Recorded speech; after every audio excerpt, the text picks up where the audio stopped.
Now that we've controlled a DC motor using PWM, we'll control a hobby servo. Now, if you recall, hobby servos operate on a PWM signal. Now, it's not PWM, true PWM per se, as the pulse width is what actually sets the servo position. And the frequency of the pulse can vary wildly, and it will still work. Now, the servos typically have a 180-degree range and are expecting a pulse width of between 1 and 2 milliseconds, with a pulse every 20 milliseconds. So with 1 millisecond pulse, the servo will be at 0 degrees.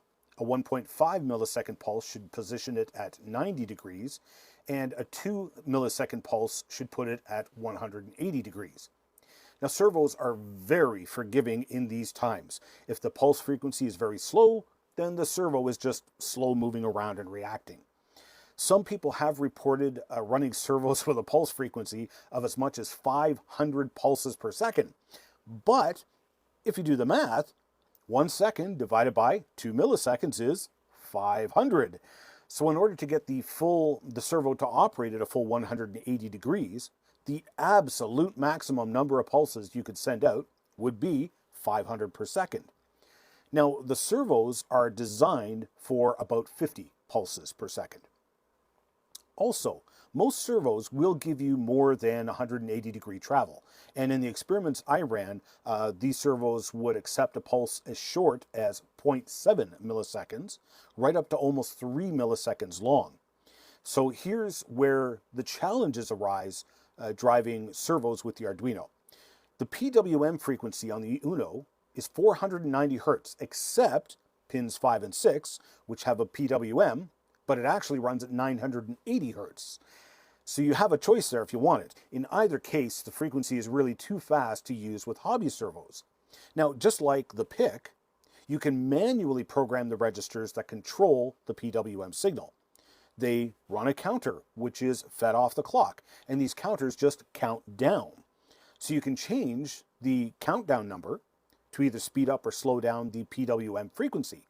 But there's a whole pile of functions on the Arduino that use that countdown timer. So if you mess with it to make your servos work, it throws off all of the careful timing on all of those other functions. Plus, setting up those registers is just as complicated as it was on the PIC. Now, our nice delay command, if you recall, was in milliseconds. So it will only operate in whole numbers, 1 millisecond increments. So we could send a high out on the digital pin connected to the signal line on our servo. We then use a delay of 1 millisecond and then send a low to the pin. That would turn the servo to the 0 degree position. We could then send out a pulse with a delay of 2 milliseconds, which would turn the servo to the 180 degree position. So you'll only get 2 positions out of your servo, and that's it. Now, while that is usable, for instance, you could use that to either lock or unlock a door deadbolt. But in general, this completely defeats the purpose of having a servo. What we need is the ability to send a pulse of, say, 1.17 milliseconds or 1.85 milliseconds. So this is where a new instruction comes in. Delay microseconds,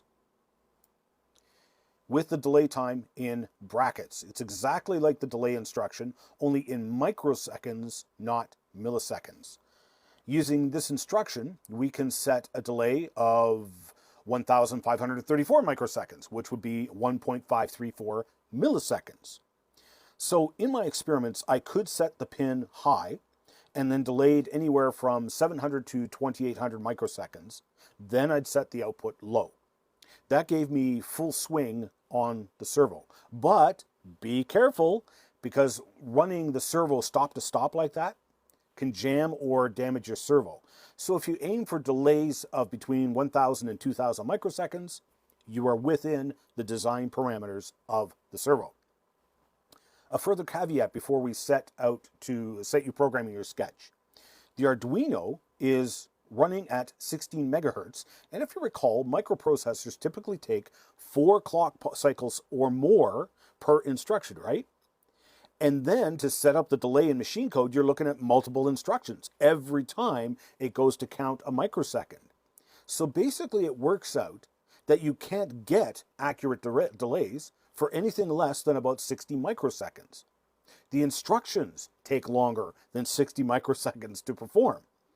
Now, in our case, we still have the ability to break down our time into like 180 steps or more. That's plenty of accuracy for our purposes. But this is an important limitation to know when you want to use delay microseconds, the delay microseconds instruction. So write yourself a simple program. I'll provide my sample code in the download section, but try and write your own code as much as you can, as much as possible. You'll make tons of tiny mistakes, but those help you to learn and remember how to code and format your sketch. Now what I've done is I've set up 2 push buttons with pull down resistors, and these are on pins 9 and 10 over here, and then sent pin 11 to the control line on the servo. Notice also, provide battery power for your servo. You can power it from the Arduino's 5-volt supply, but I did in fact cook an Arduino board doing just that. It did run for a while, so I strongly recommend powering your servo from a battery pack. Just remember to ground the connection from your battery to the ground on the Arduino, just like we did in the last lessons. I then wrote my sketch setting up some variables with the servo position being the pulse width in microseconds and starting at 1500. Then my push button, pin 10, adds a 5 to the delay, while the push button on pin 9 subtracts 5 from the delay. So I check to make sure the figure does not exceed the maximum of 2000 microseconds before it adds another 5 microseconds. I also want to make sure it won't go below 1000 microseconds before subtracting another 5 microseconds. So now once I have all of my numbers, I send out a high on pin 11, put in the appropriate delay in microseconds, set pin 11 to a low, and then I delay 18 milliseconds. And this is to get it close to the expected PWM signal rate that the servo was looking for. Now, interestingly, because I only read the push buttons once per loop, and all of these delays take place once per loop, this sketch wind up automatically debouncing my switches for me. Any bounces that are going to happen are going to be faster than 18 milliseconds, so any bounces will be ignored.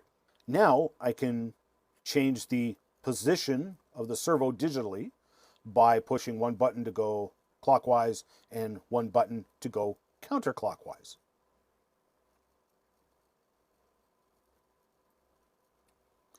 So build up the circuit and either write a sketch or just copy and paste this one. Do be careful with the dual power supplies. Make sure your 6 volts doesn't get applied in any way to the Arduino. It should only